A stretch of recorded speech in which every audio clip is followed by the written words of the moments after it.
Welcome everybody to another episode of Coffee with Cartos. Hey Marika! Hey Karen, hello everyone. It's freezing at home. As you can see, we are still live streaming from our homes, and I guess we'll probably be doing that for the next couple of weeks, I think. It looks like it. Guys, folks, as you know, the month of July, we have dedicated to champions, what it takes to be one. Candice Hobday from Arco 360 is one of those champions, as she took out our first block advertisement on our website. Thank you so much, Candice, for your support. Absolutely. I was very, very chuffed to get that. Today, folks, we will be talking about Surprise, an ex-cart horse who is thriving at shows. Then the importance of your secondhand tack. And stay tuned from our blast from the past, which we are now referring to as Down Memory Lane. If you have just tuned in, you are watching Coffee with Cartos, and we are delighted to have you with us. Please like and follow, share everywhere, and don't feel shy to tell us where you're from, where you're tuning in from. We'd love to meet you. Absolutely. Folks, as you can see on the screen is Surprise. As a young foal, Surprise survived injuries from a motor vehicle accident. Lice infestation, hair loss, and colic. With the love and care given to him at our recovery and rehabilitation center, he grew into a beautiful young horse and was successfully fostered out. After just 3 months, he became a Western Cape pony champion. Can you believe it? Well, yes, I can. And we are very lucky to have Paige DeRoy here with us today from Chris Livery and Lessons to tell us more about Surprise and his remarkable journey with them. Hi. Hi, welcome Paige, and thanks so much for taking time out of your busy day. I know you're running a pony camp. Oh, and there's Surprise. There's Surprise. There he is. Hey, boy. Paige, I know that you, Paige, what made Chris Livery decide to adopt a cart horse and turn him into a showing pony? So I just started working here as a riding instructor for Cress's riding school, and we only had 3 ponies, and we were trying to expand, and we needed something bomb-proof, reliable, a good doer. So one of my colleagues, Chris Gore, he was helping out at Cart Horse, and he found Surprise. He chose Surprise out of the field of horses because he loved his quirkiness and his cuteness. He's a very good striking horse. He's a leather chestnut with 4 white stockings, with a beautiful big blaze, as you can see. And he was very friendly, he was very kind and gentle, and we thought, he'd actually be perfect for our kids. Did you have any challenges while you were training him? So with all horses, yeah, you would have challenges. So because he did struggle with his coat before, we just had to work on his coat. So he's got some allergies. So what we do is we just give him some cortisone, which helps him a lot every now and then. And then we always wash him. He gets once a week washes with tea tree shampoo on a Monday. And yeah, he's very lucky. So he's always looking so good. And we also his condition wise is great, and then obviously we just had to keep doing the farrier with him. And then training wise, obviously getting him out of the cart horse mindset, but was a bit not too hard, but it was like reasonable. Backing was super easy. I mean, Chris backed him within a day. It was like very easy to back.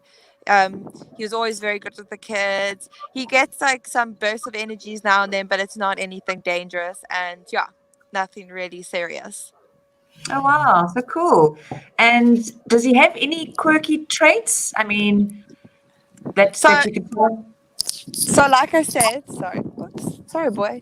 So like I said, he's got the he does like have these little bursts of energies, like obviously if he gets like 2 weeks taken off, but otherwise not really. He's quite bomb proof, which is quite nice. Oh, that is nice. Would you recommend other people adopt cart horses or ex-cart horses? Yes, I do. It's they're nice because they're exposed to a lot of things in their life, so they're not very spooky. Some of them can, obviously, if they've had quite a hectic life, but the majority is that they're quite brave and bomb-proof. And for kids, it's really good because you don't have to worry about him spooking on outrides and then they're falling off him or anything new. He was, and very, very easy to teach something new. A very quick learner. Oh, good. Yeah, That's awesome. there he is.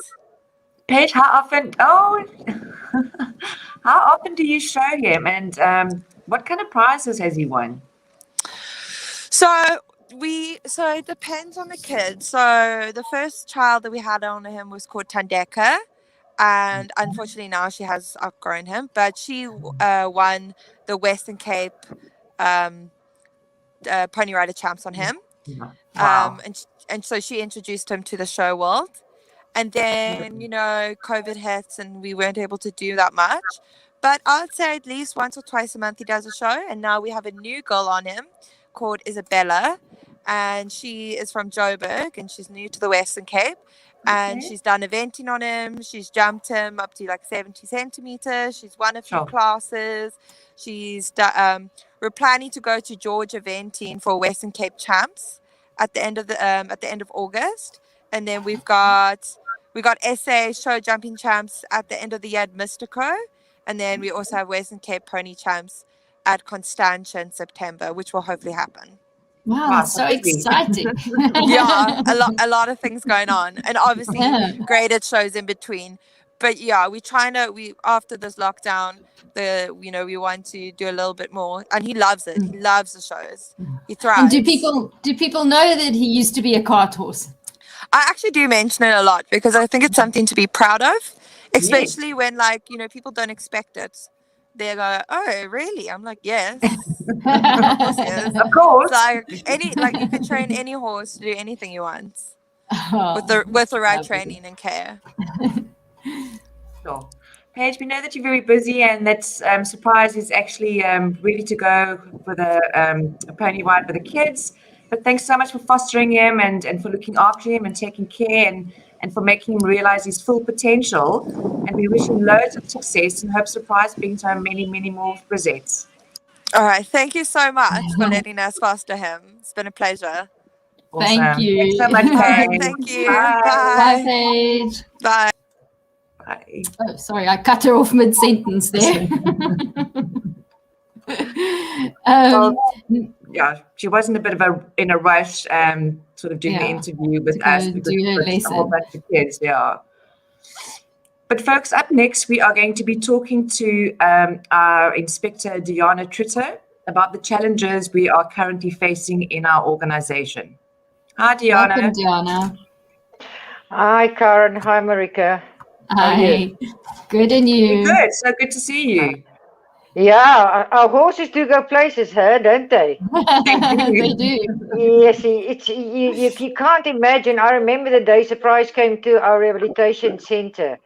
It's absolutely amazing how it turned out. I mean, it really for any inspector that's a dream come true for a pony, for a cart pony. Such a handsome horse. Really wonderful for him. Anyway, yes, Karen. So what are the challenges that we are currently facing at this volatile time in our organization? Karen, as both of you and Marika know, we already work in a very volatile area, and our operations or the way we operate changes quite frequently due to the gang violence. So we know how to change and when to change. But about 3 weeks ago, we had the very heavy storms and rain in Cape Town. And so a lot of our yards, mostly in the informal settlements, were flooded and roads were flooded and the horses couldn't go out to work. So we had to do the basic need for the horse, and that is to deliver feed and shavings, specifically with the stables being so really flooded, and even the homes. I don't think you've guys seen the videos. So now with the uprest or the protest actions and with the taxi violence, it's 3 different challenges that we have to face to supply our owners with the basic needs, which again, is the feed and shavings. You know, a horse can still stand without shoes, but you can't survive without feed. Now our farriers under Ashley Dillman and Marlon and Bunani, they've taken upon them to take the routes to try and deliver feed and get home safely. So what we do is Incredible. it's mostly the owners on the outskirts of our operational areas that's too far, and obviously we can't go and have clinics too close because it's too dangerous, or we can't get there due to the roads being flooded, etc. So we identify which owners would need feed and shavings, and it would get loaded into a bakkie. Ashley then would work out a route how to get there. First it was only for the flooding, but now it's the flooding, the taxi violence, and it's now the potential protest actions. Then we will phone the traffic control room. You know, are the routes open that we want to take? No, the routes aren't open. Then we have to redirect. And then we will call the owners and say, listen, Ashley's going to come through with feed and shavings. And it's basically an airport drop. It's drop and go. It's, you know, we really can't hang around. No. And if that's not possible, then we at least try the owners to see if they can meet us halfway. You know, we go to a safe point, and then the owners will come to a safe point to collect their feed. But both needs to be safe. And then we pray for the rest. We pray that everybody gets home safe. We had a situation yesterday afternoon where owner phoned us to say that he's got no feed for his horse. And normally when they've got no feed for the horse, the call always comes in at the latest of late. And they are in a potential dangerous area. So what we then did is we asked the owners that stays around, the horse's name is Caesar Boy. We asked the owners that stays around Caesar Boy if they can temporarily assist him with feed. And then we would do the necessary this morning, like we did this morning. We also make sure that we try and avoid your peak areas. It's 8 o'clock. Around about 12 o'clock lunch hour, and if it's cold, then that's a good time to deliver your feed. And then of course you don't go when it's time to go home. You try and prevent all different areas. But Karen and Marika, having said this, you know, I work for Katos, and I'm very proud to work for Katos, and I'm very proud to wear the inspector uniform. But I think we all need to thank management and the committee for allowing the feed assistance to these guys. They really suffered. They couldn't go out to work with their horses. And if it wasn't for Katos, many of the horses would have gone hungry. You know, there's no ways for them to gain money to go and buy feed. So thank you to the management, and thank you to Katos, and thank you to the donors and to you ladies that raised the funds for us to be able, obviously, to do this. And then we must remember now, in the same tongue, I want to say it's the month of Mandela, of Mr. Mandela. Yes. And it's, you know, if you can find it, everybody that listens out there, if you can find it in your heart to donate 76 Rand. Am I correct? 76 Rand? 67. Well, 76 is also good. It's Yes. 67 Rand. 760 Rand. 7,000. If you can find it in your heart to donate towards a working horse, I can promise you the money goes where it must go, to the horse. So thank you very much. With regards to veterinary and abuse, here we as inspectors, we overstep the line, but we don't say it too loud. So if Penny and some of the committee members are listening, please forgive us. But you know, it's very difficult if you get a call of a horse that's sick, and you know you can help the horse, or injured. You cannot find peace in your heart to go home without helping that horse. So again, we pray for the best, and we do what we can. On Monday afternoon, me and Melanie was soaking wet of the rain, but that's okay because the horse is okay. We don't mind that. We will continue to do so. We've seen visuals of stuff that's going on in Mitchell's Plain, and we just hope and pray everybody stays safe, and we will remain doing the way or delivering the feed the way that we've been delivered to ensure all the horses get the necessary feed and shavings. Oh, Oh, thanks, Diana. thanks, Diana, and to all of the field team who always go above and beyond. I will tell them. I will let them know. Thank you. Thank you so much. Take care. Bye. You too, bye. Wow, the field Sure. staff definitely, have it really bad this time, and the logistics and working out routes and where they need to go, but yet our horses, or their horses, still get fed and taken care of, and that is why I absolutely love working for this organization, because, as Diana said, the horse always comes first. Yeah, absolutely. Folks, up next, we will be telling you all about the importance of your secondhand tack donations. And we are arriving at Equestrian Affair. To collect secondhand tack from Nadia. And they're great supporters of ours. They sell our calendars. They also have tins of ours. So beautiful.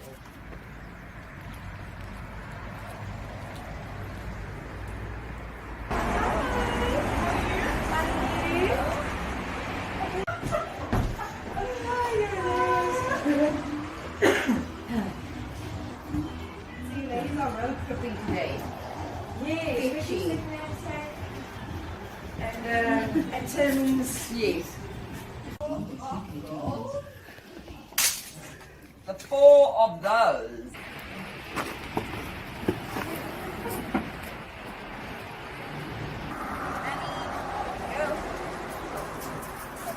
Fine. And here we are at the tack shack.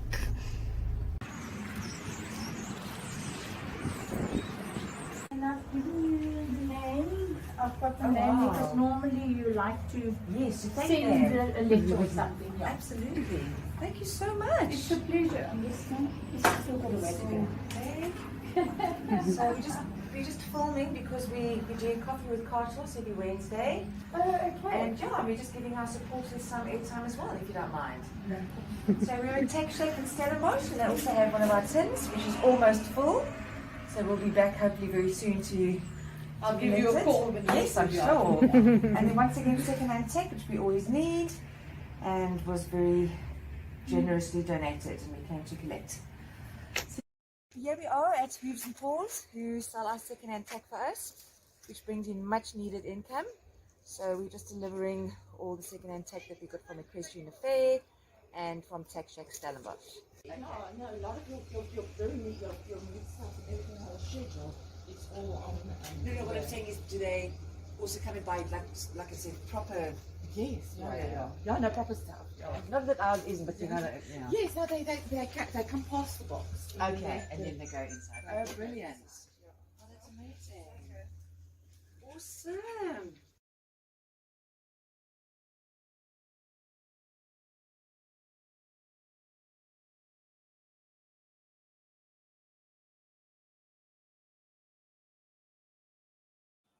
Oh, wow. I love those road trips. It gets us out of the office, which we don't actually get to do so much these days. And it's always good to see Jeanette, which gives us such great support, and Nadia, which is an absolute hoot, and then the lovely Glynis. And they all believe and support our work. I know. I miss getting out on the road too. Last time our day was so jam-packed, we didn't even get to stop for our traditional chips on the way back. I know.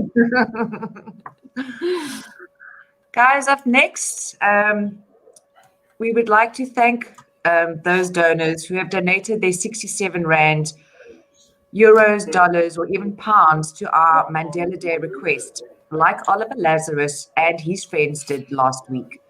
You are champions for this campaign. So far, we have raised about 7,000 Rand for our shavings drive. I am sure it must make you all feel a lot better knowing that you have contributed to a horse sleeping nice and warm at night. The first few weeks have seen so much rain, and just this Monday in my area saw another record day. As I mentioned last week, we have drains, which is not the case in informal settlements where the cart horses live. If my roof is leaking again from the wind and rain, imagine the stables in the informal settlements. The owners try their very, very best to keep the water out, as their horses cannot stand in mud. As we all know, no hoof, no horse. That, at least, we have instilled in the majority of the cart horse owners. Our shavings container will be full to the brim on the day of delivery. But once Marika sends out an SMS to let the cart horses know that we have stock, in a few hours, folks, the container is empty. And it takes about 5 to 6 bags of shavings to keep the stable dry from the cold, and obviously depending on the size of the horse and the stable. Cart Horse Protection Association offers free shavings all year round to make sure, and especially now in winter, that the horses' stables are warm and dry.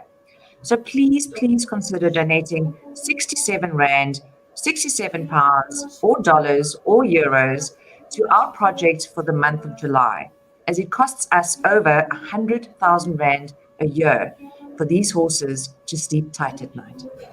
Yeah, here are just a few ways in which you can donate. Give and Gain. SnapScan is my favorite. You simply go to SnapScan, the app, you open it, and you go on more. You select donate. You search for Cart Horse Protection, and you can donate however much you want, or pay fast if you want a secure payment portal. Otherwise, you can go to our website and go to the donate page, and it'll tell you how our bank details to do an EFT. So up next is our little usual office cat video, but today it's about dogs.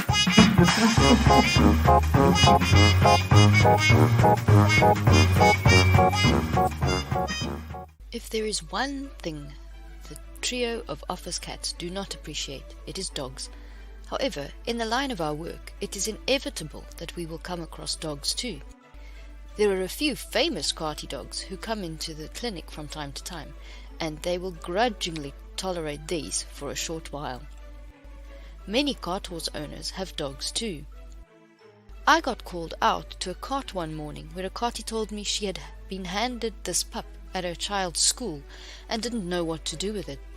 I took little Buddy home, and thanks to our wonderful cart horse supporters, we soon found him a home, and today he is a healthy, happy boy. Just last week, JJ found a dog left at our gate. Through some teamwork, Rodney was also sorted out. Karen took him home with her, and Diana found him a forever home. Just like with the cats, 1 or 2 dogs have made themselves irresistible to staff. Delta was found in Delft, and Andrea thought she was taking home a small to medium-sized dog. He was so sickly and skinny that she didn't think he would survive at all. However, he quickly grew into an enormous dog who simply loves his people and his walks. Karen found Lucy Lou running in the street on her way to work and simply could not leave her there. She was taken home and now lives the life of luxury with her 2 doggy friends, Odie and Abby. When a colleague's husband found 2 tiny pups in a scrapyard, Penny took one home to keep until we could find it a home. But Patches was an utter foster failure and now lives happily with Penny and her family. Sylvester, Slinky and Batman are ever so grateful that they don't have to share their space with the dogs.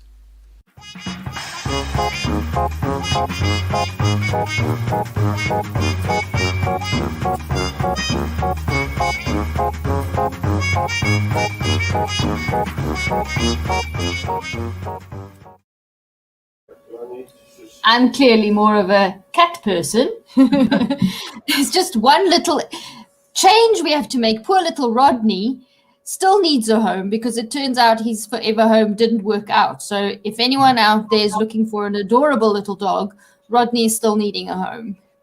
Absolutely. He is very, very cute, very lovable. I've fallen in love with him, but my 3 dogs haven't. But guys, folks, I've never, with these dogs, I mean, I really never had the intention of getting another dog, but I don't think we all did. But sometimes you just cannot turn a blind eye or even help yourself. Like our cat lady over here, that is like 4 or 5 cats. 4, only 4. 4. One short of crazy. One short of crazy, as your mug says. Folks, up next, join us down memory lane.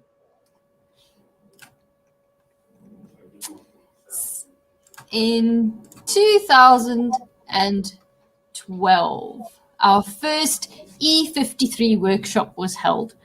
And contrary to belief, it was actually the idea of the owners to come up with a system whereby they knew the guys that they rented their horses to were able to drive a cart.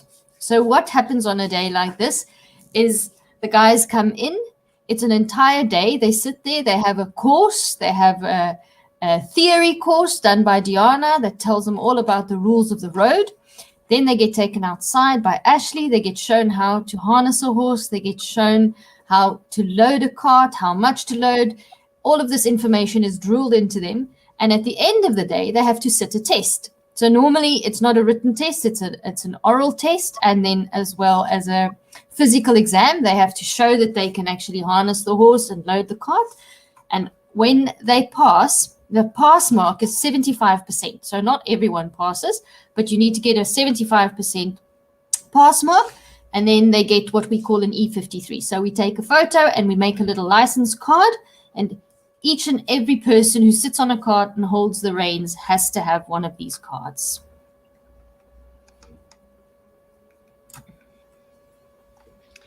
Interesting. Thanks for that down memory lane, Marika. Folks, we're almost at the end of our program, and I would once again like to thank Jeanette from Hooves and Paws, who sells our secondhand tech for us, bringing in much needed income every month. So please do support Jeanette and her team. Thank you to Equestrian Affair in Weinberg, who are a drop of points for your secondhand tech, and their clients are always incredibly generous with donating their tech to us, and for Tech Shack Stellenbosch, who are also a drop of points for us. Thank you also to Boehringer Ingelheim for the incredible donation of cat and dog flea deworming tablets, and to the City of Cape Town, who donated much needed food for the cats and dogs living in the Carthorse communities, which I have to say are rather very well looked after. On that note, please remember to like and share our page, as we need all the support we can get. Until next Wednesday, be safe and take care. Bye now. That's all from us for now. Enjoy. Please be sharing everywhere, and we'll see you next week. Bye-bye. Bye, Marika. Bye.